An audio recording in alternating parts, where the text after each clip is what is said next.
What if I told you that the greatest symbols of Western civilization were built on a foundation Hollywood was terrified to acknowledge? We have grown accustomed to seeing these actors as paragons of Anglo-Saxon beauty, yet in truth they were spies in the enemy's camp, carrying their forbidden blood to the very summit of the world's Olympus. This is the story of how black rhythm and colored genes conquered the screen, concealed beneath platinum wigs and impeccable gentlemen's tuxedos. Prepare for your view of classic cinema to change forever, because the truth about the origins of these stars was kept under the strictest seal of secrecy for decades. Tear off the mask with us. Subscribe, hit like, and leave a comment asking who's next, so the YouTube algorithms carry this revelation to everyone. Clark Gable. The moment we speak the name Clark Gable, an image rises instantly before us. The flawless alpha male of Hollywood's golden age, a sardonic lift of the eyebrow, perfectly trimmed mustache, the easy manners of a man who seems to own the world. Crowned by audiences and studio executives alike as the king of Hollywood, he became the standard of Anglo-Saxon masculinity to which millions of white Americans were meant to aspire. Yet behind this majestic facade lay a secret that the powerful studio MGM guarded with the same ferocity as classified state intelligence. In the veins of Rhett Buckler flowed blood that, in early 20th century America, could have done more than destroy a career. It could have turned a demigod into a pariah. Gable was the product of an intricate ethnic melting pot, where not only German and Dutch roots intertwined, but also deeper traces of African American and Native American ancestry. In the era of the merciless one-drop rule, under which any person with even a fraction of African blood was legally defined as black, Clark Gable performed his most complex and dangerous role every single day, the role of a pure white man. His ascent to Olympus was, in many ways, a literal whitening of identity. Born in Ohio as Spangler Arlington Gable, he possessed from a young age features that unsettled casting directors in ways they could not quite articulate. His skin was a shade darker than the romantic lead was expected to have. His hair carried a coarse, unruly texture. His facial structure, especially the shape of his nose and those famously prominent ears, hinted at origins that did not fit neatly within Northern European ideals. When Gable came under the influence of Joan Crawford and the studio's stylists, his transformation became a priority for an entire team of specialists. His appearance was methodically adjusted to match the standard. His complexion was lightened with heavy layers of makeup and carefully engineered lighting that erased any suggestion of olive or dusky undertones. The studio crafted for him a pristine biography of unblemished European descent, scrubbing his family tree clean of any paternal ancestors whose mixed heritage came from communities where racial boundaries had blurred for generations. Gable lived in a state of constant psychological tension, which he concealed masterfully behind the mask of a self-assured cynic. He feared exposure. He knew that the southern states, a vast and lucrative market for the film industry, would instantly boycott any picture if word spread of colored ancestry in its leading man. This bred a strange duality within him. In public, he embodied white confidence and composure. Behind the scenes, he revealed a sensitivity to racial issues that was unusual for his time. Few remember that during the filming of Gone with the Wind, it was Gable who created a major scandal and threatened to walk off the set when he saw restrooms marked white only and colored only. His outrage was so intense that the studio was forced to remove the segregation signs. Officially, the gesture was framed as gallantry, a gentleman defending the dignity of his colleague Hattie McDaniel. Yet today, some historians interpret it as a deeply personal act of protest, a man confronting in those placards a threat to his own identity. MGM's investment in Gable's whitened image paid off beyond measure, turning him into an idol. But the cost of that disguise was enormous. He had to distance himself from his past, monitor every word in interviews, guard against any slip that might expose his roots. He was celebrated as a symbol of white America, while serving as living proof that Hollywood's racial boundaries were an illusion constructed from lies and studio lighting. That secret lent his performances an undercurrent of bitterness and restraint. Gable understood that his throne stood on sand, ready to collapse should a determined journalist dig too deeply into the archives of his grandfathers. It was one of the most remarkable examples of a racial passing, the ability of a person of mixed heritage to live as a member of the white majority. Clark Gable died with his crown intact. Yet now, as archives reopen and old narratives are questioned, we see behind the legend a man compelled to betray his own blood for the right to be called king in a world not yet prepared to accept the truth about its idol. His story is not only of glory, but a stark testament to how Hollywood exploited talent for decades, forcing people to bury their true selves beneath a mask of imposed perfection. Clark Gable remains a great actor, but perhaps his greatest performance was not Rhett Butler. It was 30 years of survival at the epicenter of a racist society as its foremost white symbol, while carrying within him the very blood that society despised. Hedy Lamarr entered Hollywood history as an untouchable ideal of beauty, a woman whose face inspired the creators of Snow White and Catwoman. She was presented to the public as a refined Austrian aristocrat, her cool European elegance positioned as MGM's answer to the Swedish enigma of Greta Garbo. Yet behind the meticulously crafted image of this white queen lay a secret Lamarr would carry to her grave. In an era when racial purity functioned as currency, determining the life or death of a career, Hedy bore within her a heritage Hollywood preferred to label exotic rather than utter more dangerous words aloud. The official biography claimed she had been born in Vienna to a wealthy banker, but on her mother's side her lineage reached far beyond Central Europe, into the mixed communities of North Africa and the Middle East, whose blood had flowed into the line of Hedwig Kiesler for generations.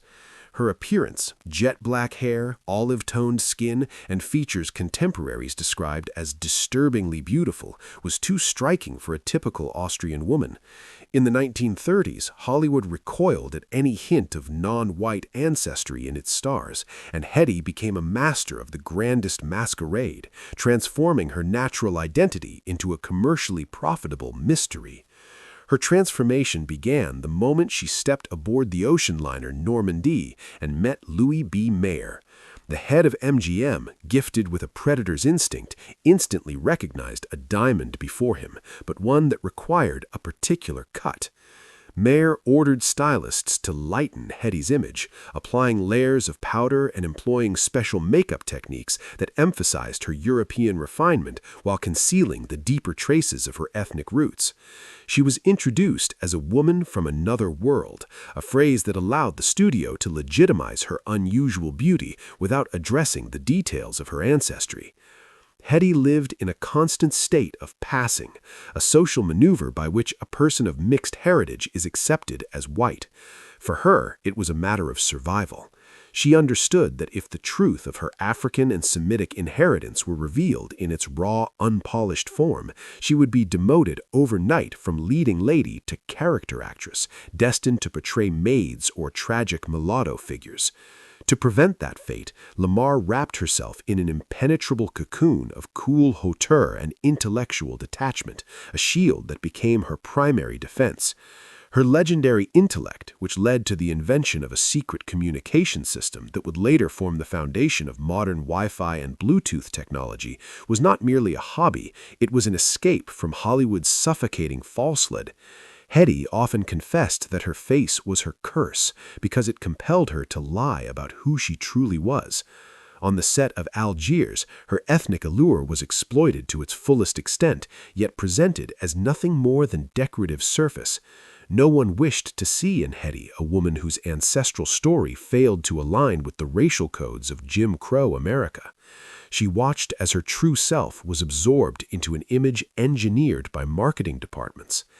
Even her celebrated role in Samson and Delilah relied on the calculated use of her dusky beauty, which audiences interpreted as biblical antiquity, though in reality it was living testimony to a heritage forced into silence. Hedy Lamarr became an icon whose success rested on a foundation of absolute secrecy. She was white for the cameras, yet inwardly she always felt like an outsider in a world obsessed with sterile racial purity. The tragedy of Hedy Lamarr lay in the fact that she was too brilliant not to perceive the cynicism of the system that owned her. She saw how Hollywood bleached history and how she herself became complicit in that erasure. Her numerous marriages and restless search for peace were attempts to flee the fracture within her. The woman the world adored, and the woman whose roots stretched into African sands and the back streets of Vienna, where racial mixing was not theory but lived reality. Until the very end, Lamarr remained hostage to her own face, too beautiful to permit her the freedom of honesty. She left behind technologies that shaped the future and a myth of the flawless white goddess, though in truth she was among the first casualties of a system that forced its greatest talents to conceal their blood for the right to shine on screen. Her story is not only of Hollywood glamour, but a dark reminder of how much strength and genius the stars of the Golden Age expended simply to conform to a false image crafted for the comfort of the majority. Fred Astaire. When we see Fred Astaire on screen, we are presented with the absolute embodiment of European lightness. The cane, the top hat, the manners of an English lord who seems to have been born in a spotless white tie. Astaire became the symbol of Hollywood's white elegance, the man who turned dance into a kind of higher mathematics of style. Yet behind that refined image lay a secret that Frederick Austerlitz, as he was born, and his family guarded with almost obsessive care for decades. Astaire did not merely borrow movements from African American culture, he carried that legacy in his blood. The official story claimed his father was an Austrian Catholic brewer and his mother of German descent, but beneath that facade lay a far more intricate family history, one that traced back to Jewish and mixed heritage communities in Central Europe and America, places where racial blending was a lived reality, and precisely the sort of reality early 20th century Hollywood felt compelled to erase. In Astaire's veins flowed the blood that gave him that uncanny fluidity, that instinctive sense of rhythm his Anglo-Saxon peers could never quite replicate. He came of age in an era when tap dance, born in impoverished neighborhoods from the collision of Irish jigs and African rhythms, was being polished and repackaged for the grand stage. Astaire became the public face of that transformation, while his own layered identity remained something unspoken, tightly sealed away. The transformation of Fred and his sister Adele began in childhood, when her ambitious mother realized that if her children were to conquer Broadway, they would need to look and behave like true aristocrats. The surname Austerlitz was shortened to Astaire. Any hint of darker complexion or unruly hair texture was softened by meticulous grooming and the forgiving blaze of stage lights. Fred Astaire became a master of racial camouflage. His slender frame, sharp features, and restless energy were marketed as marks of European refinement, though in truth they reflected a far more complex inheritance. Hollywood in the 1930s was unwilling to acknowledge that its premier dancer might not fit neatly into the image of a white gentleman. To make the illusion complete, the studios cultivated around Astaire an almost ethereal persona, disciplined, restrained, seemingly asexual, a man whose life revolved solely around rehearsal and precision. He was expected to embody the ideal Caucasian male, his tap dancing carefully stripped of overt sensuality or untamed exuberance, even though it was precisely that rhythmic vitality that made him extraordinary. His relationship with black performers such as Bill Bojangles Robinson carried a quiet undercurrent of tension.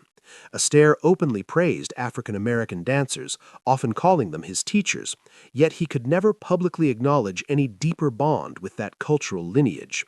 In the film Swing Time, he performed a routine in blackface, officially presented as a tribute to Robinson. Today, many historians see something more layered and troubling in that moment, a performer navigating a system's constraints, expressing admiration through a form that now reads as deeply problematic.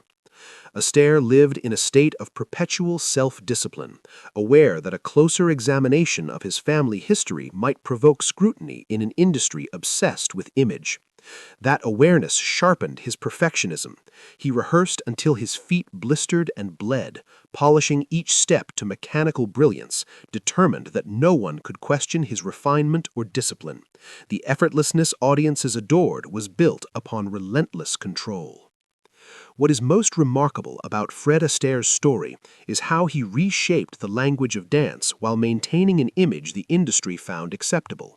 He infused the Hollywood musical with syncopation, loosened shoulders, subtle hip movement, elements long present in African American performance traditions, blending them seamlessly into mainstream entertainment.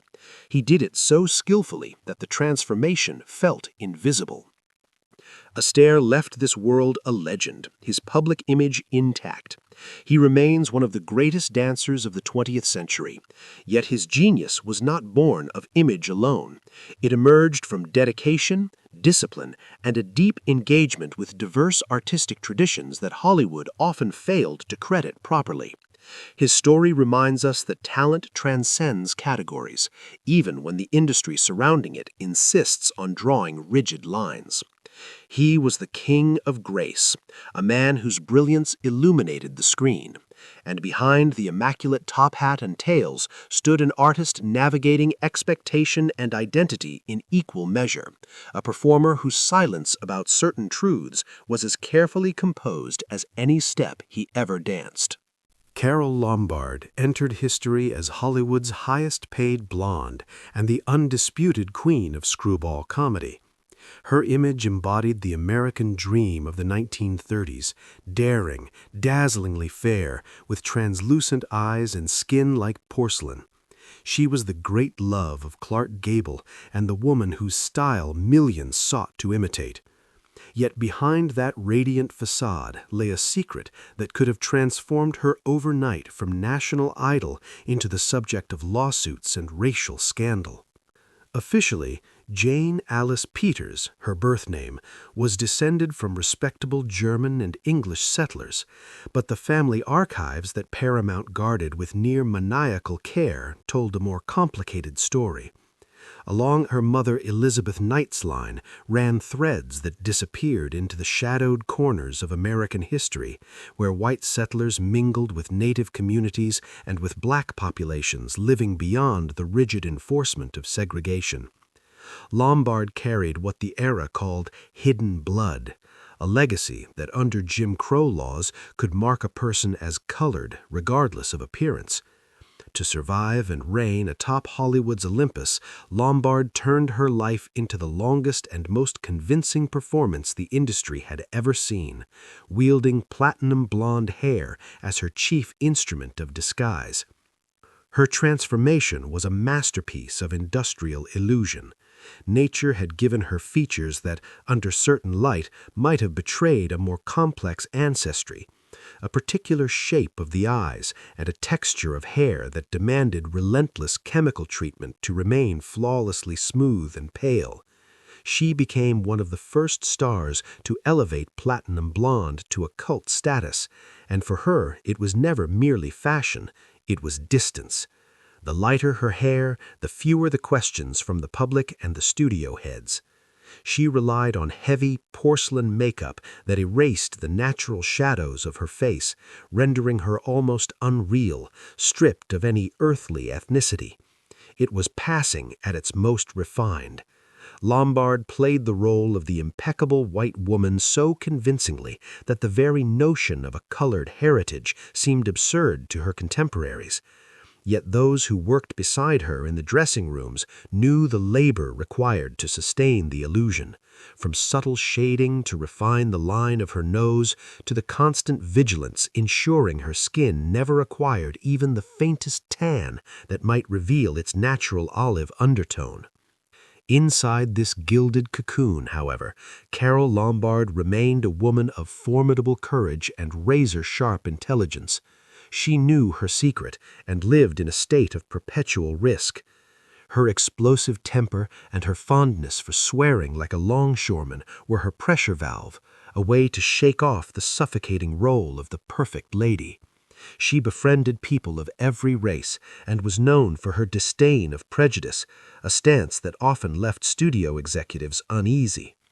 Few understood that her advocacy for studio workers and her liberal convictions were fueled by an inward recognition of her own proximity to those society deemed second class. When she married Clark Gable, Hollywood gained its most powerful and most carefully disguised couple, two individuals with concealed roots who became the ultimate symbols of white America, outwitting the very system that had shaped them. It was a quiet triumph of mixed heritage, unfolding before millions of eyes, yet remaining unseen. Lombard's story ended abruptly in 1942 when the plane carrying her home from a war bond tour crashed into a mountainside. She was 33. Her death transformed her into an eternal icon, a martyr of patriotism whose biography was sanctified and scrubbed of any potentially questionable details. In death, her secret was preserved, archives sealed, witnesses silent, unwilling to tarnish the memory of a national treasure. She remains in public memory a platinum goddess.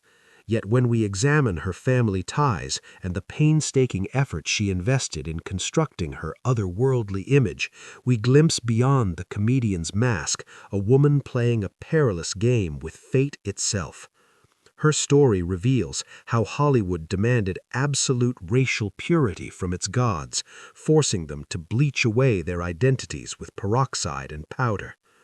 Carole Lombard proved that it was possible to be a queen in a world of prejudice if she was willing to wear a crown that served as a daily reminder that she was not quite the woman the world believed her to be. She mastered the grand illusion that allowed her to shine brighter than anyone else, concealing beneath platinum curls the truth of the blood that beat within her heart. Humphrey Bogart. Humphrey Bogart entered Hollywood's pantheon as the unquestioned embodiment of white masculinity, cynicism, and unbreakable will. His characters, Rick Blaine in Casablanca and Sam Spade in The Maltese Falcon, became archetypes of the American hero, the lone man in a trench coat whose decency hides behind a hard, controlled exterior. For decades, Warner Bros. Promoted Bogart as a scion of old New York aristocracy, a descendant of Dutch settlers, a man whose pedigree was beyond suspicion. Yet, a closer look at the Bogart family history reveals something far more intricate than the polished studio narrative. Like so many American families rooted in the colonial era, the Bogarts' lineage winds through a complex landscape of migration and cultural exchange. Early settlements were rarely as uniform as later myths suggested. Communities overlapped, traditions mingled, and identities evolved. In Hollywood's rigid climate of the 1930s and 40s, however, nuance was inconvenient. The industry preferred clean lines and simplified origins.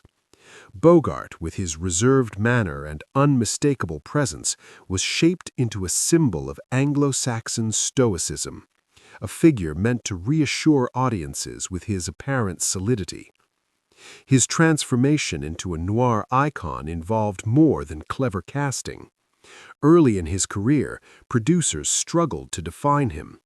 He lacked the conventional elegance of leading men groomed for romantic dramas. His face was asymmetrical, his features sharp, his expression marked by something guarded and inward. Rather than soften these traits, the studio reframed them. His aristocratic name and the respectable biography of a physician father became anchors for a narrative of refinement. The edges that once seemed problematic were recast as signs of depth. Yet, Bogart never quite fit the polished world constructed around him. He gravitated toward jazz clubs, toward musicians and writers who thrived outside the manicured boulevards of the industry. In smoky rooms filled with syncopated rhythms, he appeared less like a manufactured star and more like himself, sardonic, observant, quietly rebellious. His disdain for Hollywood hypocrisy was well known.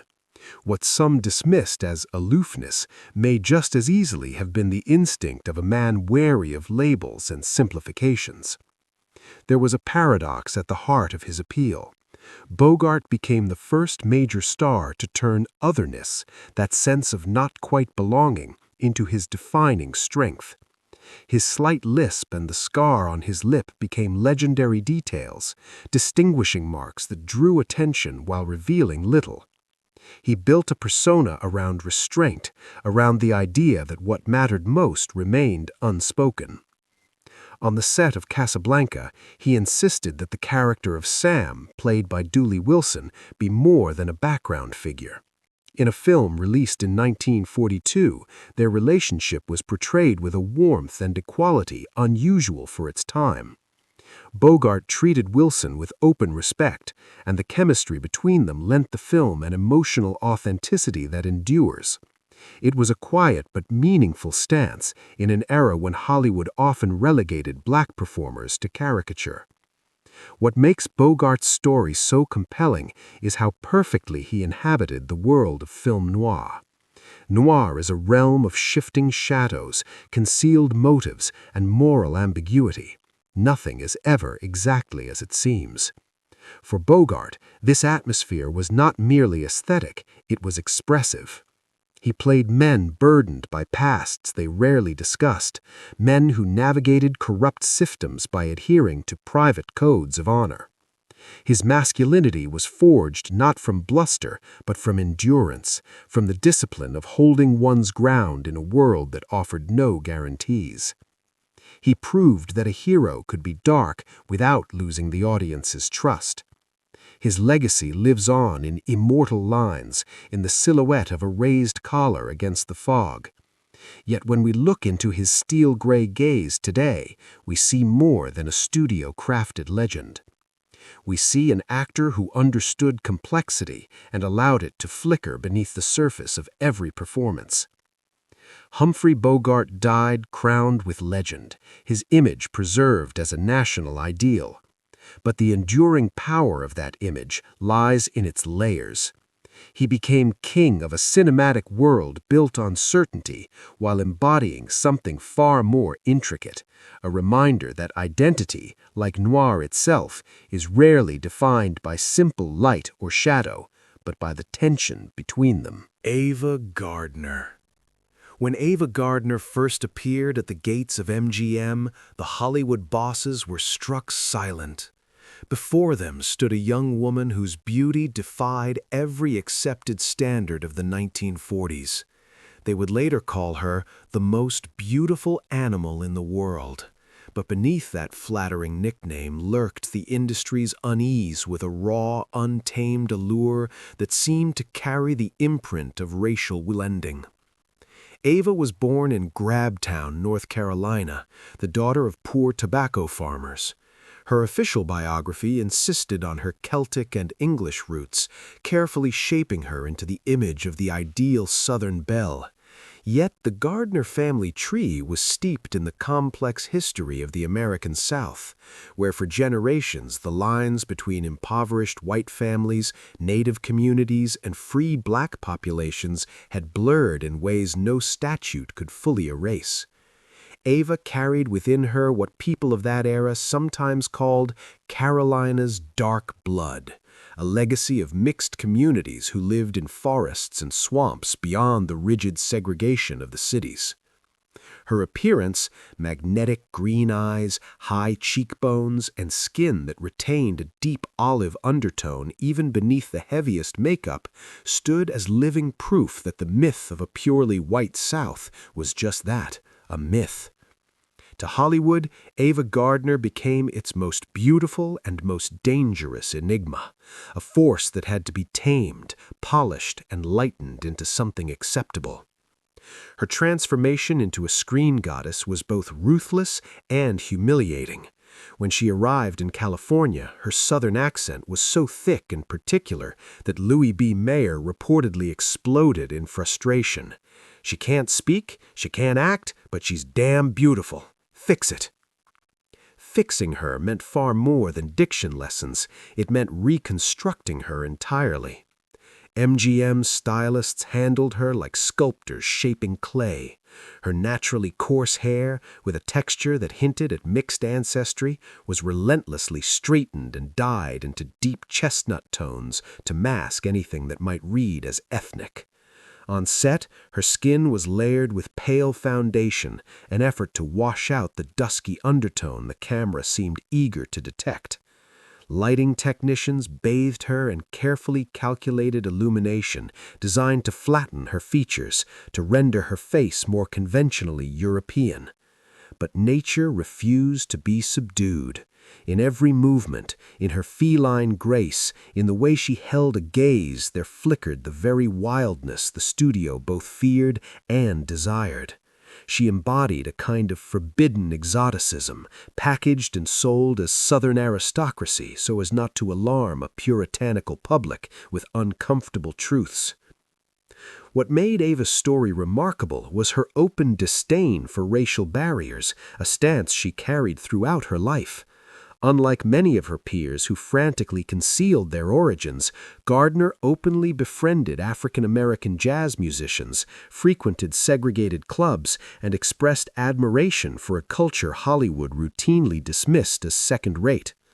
Her turbulent romances, including her marriage to Frank Sinatra, were often shadowed by scandal, fueled in part by what the press labeled her improper associations and behavior. Ava was among the few stars who spoke plainly about the shame of segregation in the South. She seemed to feel an instinctive kinship with those denied full rights, as if she understood at some deep private level that she was not so different from them, only filtered through the lens of white beauty. During the filming of Showboat, Ava longed to play Julie Laverne, the tragic mixed-race heroine destroyed by the revelation of a single drop of black ancestry. Ava felt the role mirrored her inner life. The studio, wary of such obvious parallels, controlled every aspect of her performance, even replacing her singing voice and confining her within strict boundaries that deepened her sense of alienation. The tragedy of Ava Gardner lay in the constant tension between who she was and who she was required to appear to be.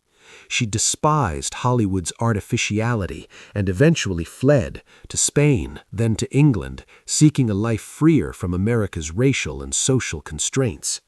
Hers was a spirit attuned to the rhythms of the Old South, yet her face belonged to an industry obsessed with sterile ideals.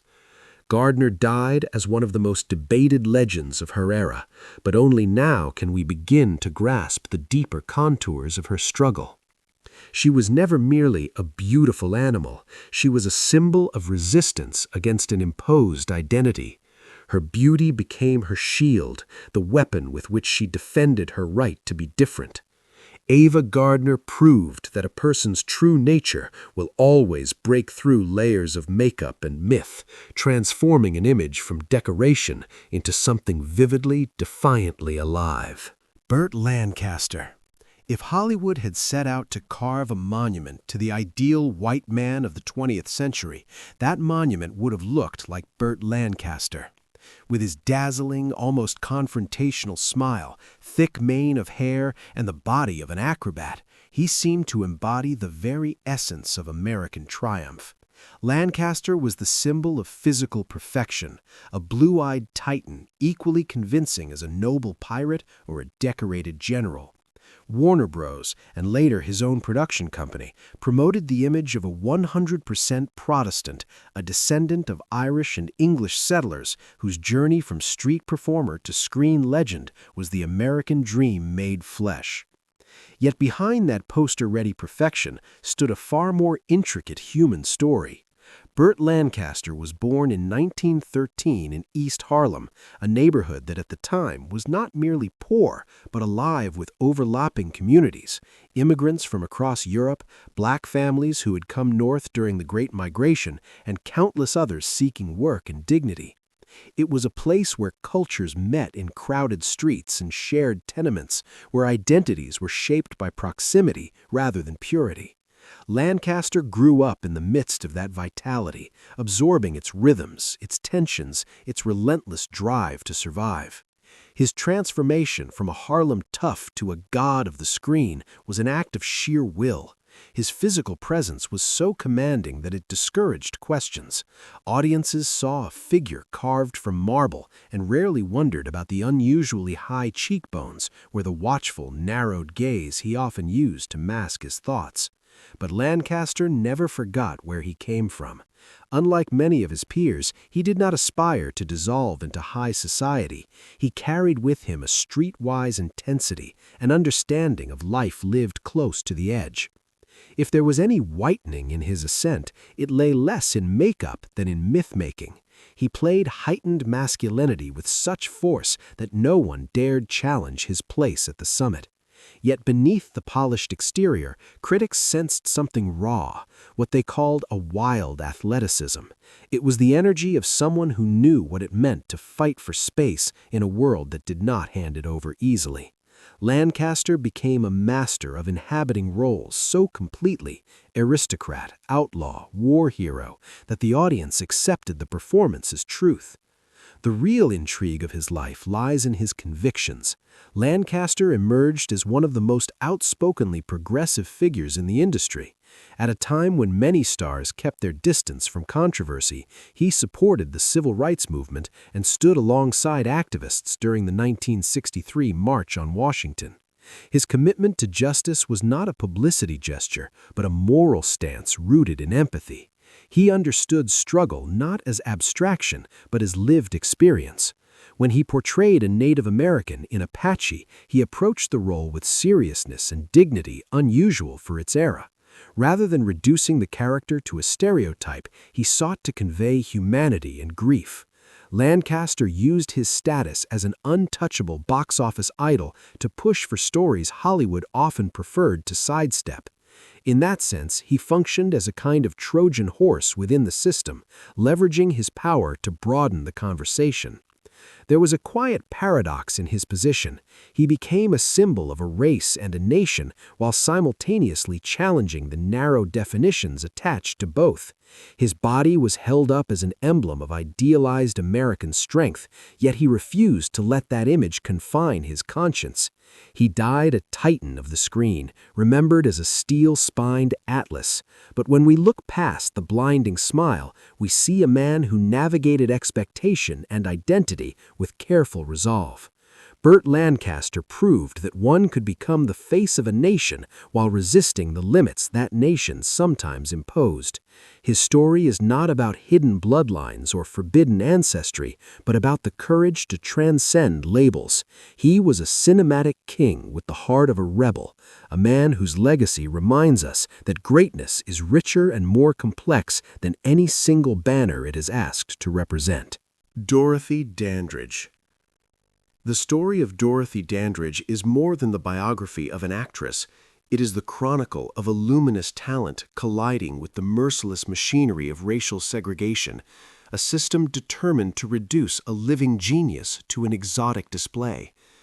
If others could attempt passing, concealing their origins behind Anglo-Saxon features, Dorothy was too visible, too unapologetically herself to play such games.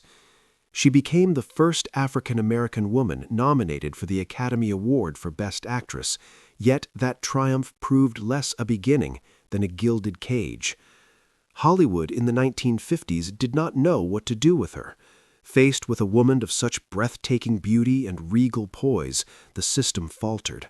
She was considered too refined, too educated, too poised for the roles of maids or mammies, yet too black to be cast as the new love interest of Clark Gable or Humphrey Bogart.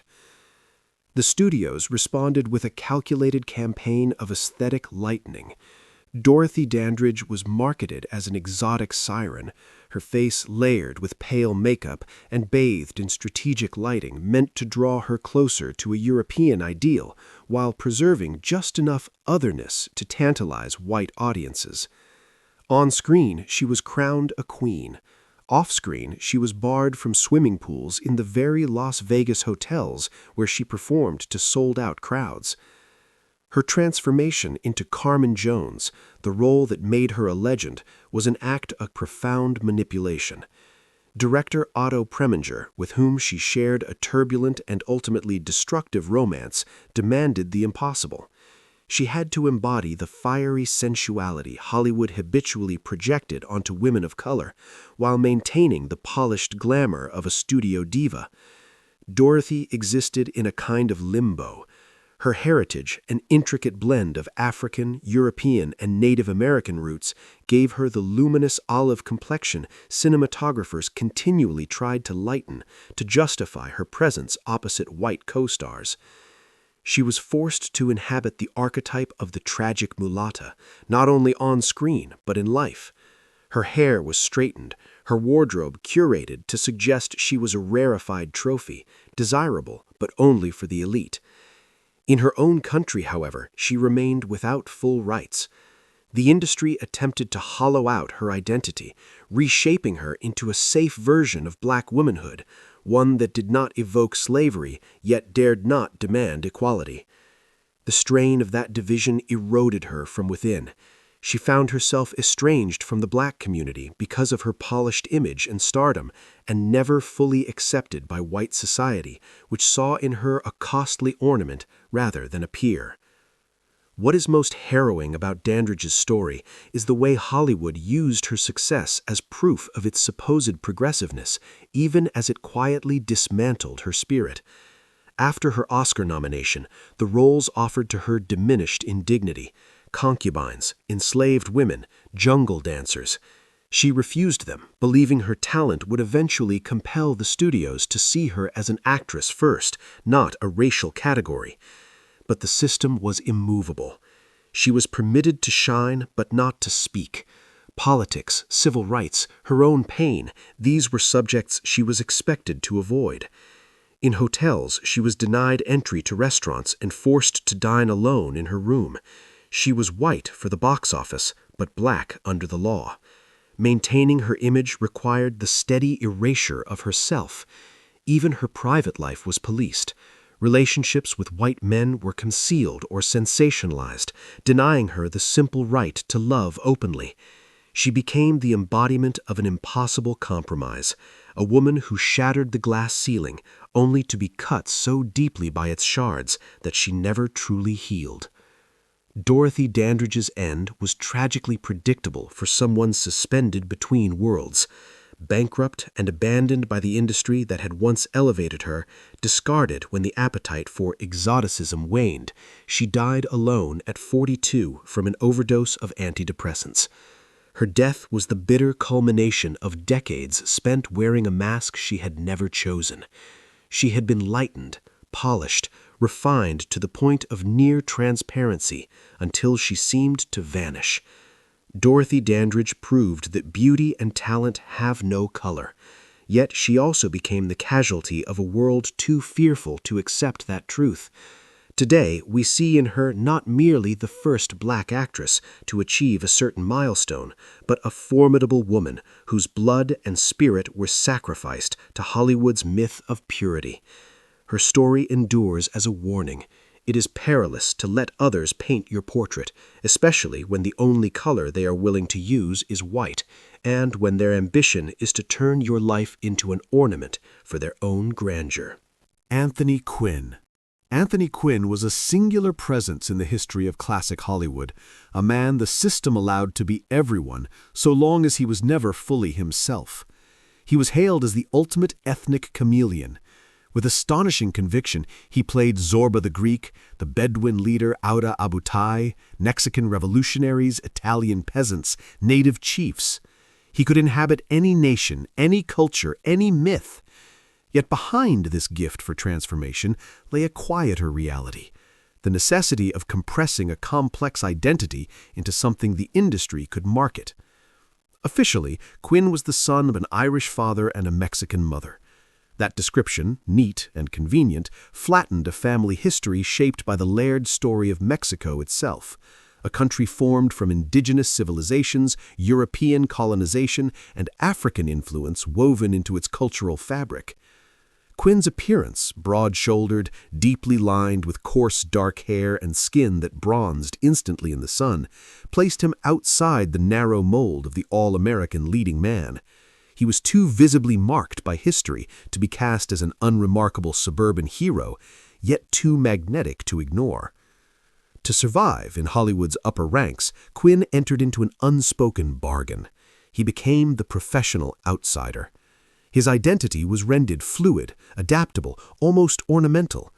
Paramount and other major studios quickly realized that his ambiguity could be turned into an asset. He did not fit cleanly into the rigid racial categories of mid-century America, and so he was assigned to embody the other in all its forms. Greek today, Arab tomorrow, Latin the next. His makeup shifted from olive to sun-darkened bronze depending on the script's demands. It was a life of perpetual masquerade. In this constant transformation, something essential risked being diluted. Quinn's own Mexican heritage, rich, complicated, inseparable from centuries of cultural blending, was often subsumed beneath a generic aura of exotic masculinity. He understood the industry's boundaries. Had he insisted too strongly on a specific identity, he might have been confined to narrow stereotypes. Instead, he styled himself a citizen of the world. When respectability was required, he invoked his Irish lineage. When passion and fire were needed, he leaned into his Mexican roots. It was a virtuoso performance of adaptability. The paradox of his career was that Quinn became Hollywood's safest bridge to unfamiliar worlds. Through him, mainstream audiences could encounter revolutionaries, nomads, peasants, and warriors without feeling threatened. He brought intensity and dignity to roles that might otherwise have slipped into caricature. Yet the cost was real. He often clashed with directors, demanding more depth for the characters he portrayed. He refused to reduce them to background color. His Academy Award-winning performance in Viva Zapata felt in many ways like a reclamation. In playing Emiliano Zapata, Quinn tapped into something personal, a connection not only to a historical figure, but to the broader currents of Mexican history that shaped his own family. Even as accolades arrived, however, he remained typecast as the elite foreigner, the perpetual outsider. Hollywood financed his grandeur, but rarely allowed him to portray the ordinary American businessman or father next door. His presence was considered too charged, too suggestive of elsewhere. What makes Anthony Quinn's story remarkable is how he transformed this exclusion into triumph. When American roles narrowed, he moved to Europe, where his intensity and ambiguity were celebrated rather than contained. He became a symbol of international cinema, larger than any one nation. On screen, he radiated a fierce appetite for life, dancing, shouting, grieving, loving with operatic force. Quinn understood, perhaps better than most, that racial boundaries are constructs maintained by habit and fear. His very existence, Mexican, Irish, shaped by the vast exchanges of the Americas, challenged the fiction of purity. Instead of allowing the system to diminish him, he turned its constraints into adornment. Each role became another mask, yes, but also another assertion of range.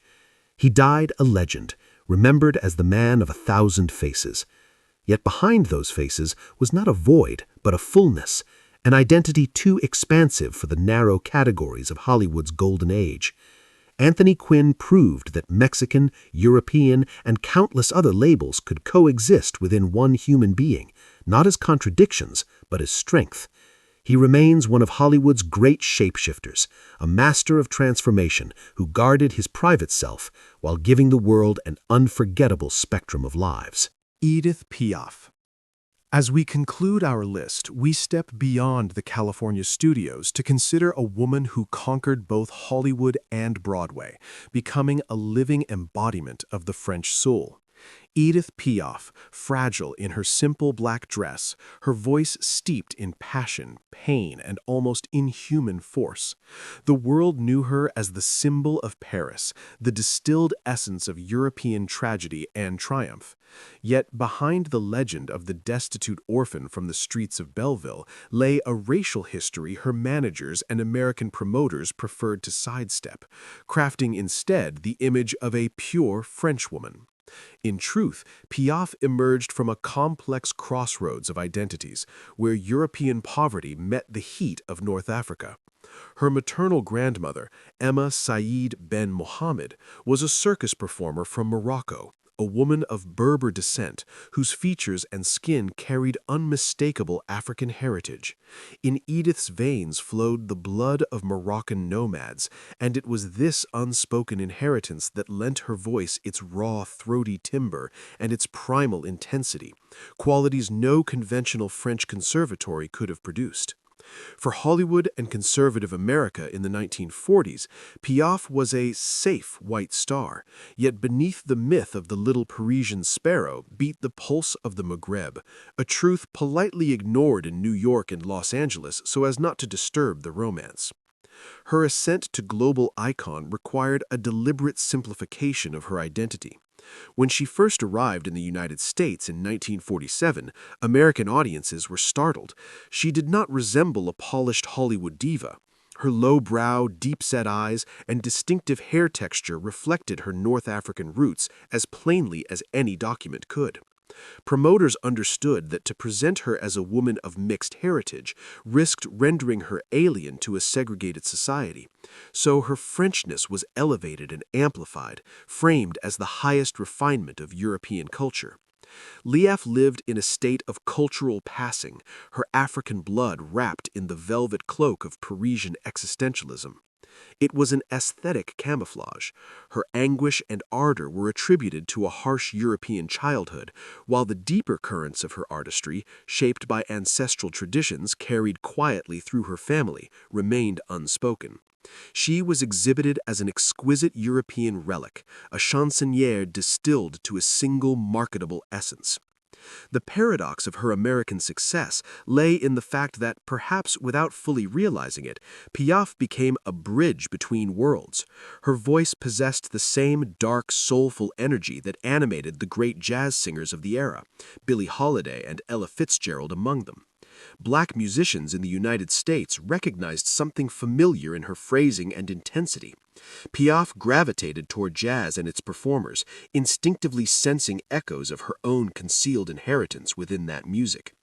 Her great love, boxer Marcel Cerdan, was himself born in North Africa, raised within the same Mediterranean currents that shaped her family's past. Their union was more than romance. It was an unspoken convergence of shared origins. To the American press, they were simply French lovers. To themselves, they were children of the same sun-scorched soil, their African lineage softened by European passports and careful publicity. What remains most striking in Piaf's story is how her so-called dark heart pierced every barrier. She performed without hesitation in venues that welcomed integration, and her songs became anthems for the wounded, the dispossessed, the lovesick and forgotten. While concert halls curated her as a refined European treasure, Piaf carried something far more volatile into the heart of white show business, a sincerity and ferocity Hollywood had spent years trying to bleach out of its own stars. Her story closes our cycle with a quiet revelation. The grandest national symbols are often built upon hidden multiplicity. Edith Piaf left behind the legend of eternal love, but her voice was more than the sound of Paris. It was the resonance of blended blood, of histories intertwined and rendered invisible for comfort's sake. She stood among porcelain idols, yet felt vividly alive, her art infused with a depth no facade could contain. She remains one of the greatest singers the world has known, her triumph an inadvertent act of racial smuggling. Through her, the world was reminded that genius does not recognize borders, and that its roots may stretch deep into desert sands, even as it sings of the Parisian sky. As we draw this sweeping investigation to a close, a different portrait of Hollywood's golden age comes into focus. It was not only an era of towering achievement, but also a time when image ruled everything, when identities were polished, simplified, and repackaged beneath the blinding glare of studio lights. Behind the glamour lay stories of compromise, reinvention, and survival. The journeys of 10 legends, from the so-called King Clark Gable to the Little Sparrow of Paris, Edith Piaf, reveal an industry obsessed with control. The Dream Factory rewarded those who fit its narrow ideals and reshaped those who did not. Stardom often came at the price of conformity. Accents were softened, names were changed, personal histories trimmed to suit a marketable narrative. In a system governed by rigid expectations, difference was tolerated only when it could be stylized, contained, or made safely exotic. We have seen how artists of extraordinary talent navigated these pressures. Some lightened their image under the camera's glare. Some concealed parts of their heritage behind impeccable tailoring and cultivated manners. Others embraced roles that distanced them from their own backgrounds, mastering the art of adaptation in order to endure. They were not merely performing on screen, they were performing versions of themselves that the system deemed acceptable. The tragedy of Dorothy Dandridge, the guarded reserve of Humphrey Bogart, the restless transformation of Anthony Quinn, each story speaks to the complexity of belonging in an industry that both craved and constrained diversity. Hollywood drew heavily from the rhythms, stories, and emotional depth of cultures beyond its self-declared center, even as it struggled to acknowledge that debt openly. The result was a paradox. Brilliance flourished, yet authenticity was often negotiated behind closed doors. Today, with distance and reflection, these lives read not only as chronicles of fame, but as testaments to resilience. These figures became icons in a world that frequently asked them to narrow themselves.